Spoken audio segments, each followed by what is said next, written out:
What year did the US invade Iraq?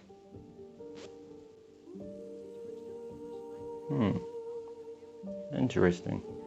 Oh, and would you look at that? In 2003, in Iraq, scientists claim to have uncovered the tomb of King Gilgamesh. What a coincidence. Archaeologists in Iraq believe they may have found the lost tomb of King Gilgamesh, the subject of the oldest book in history. Gilgamesh was believed to be 2/3 god, 1/3 human.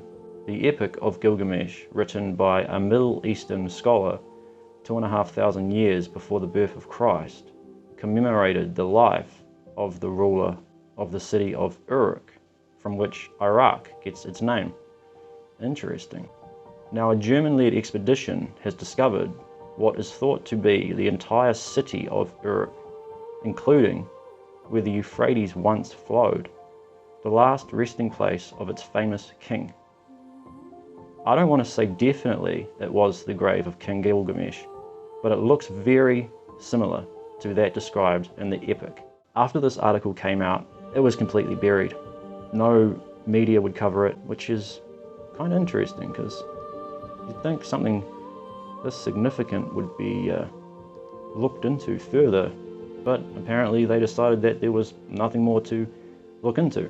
The most surprising thing was that we found structures already described by Gilgamesh. We have found garden structures and field structures as described in the epic, and we found Babylonian houses. Wow. But he said the most astonishing find was an incredibly sophisticated system of canals.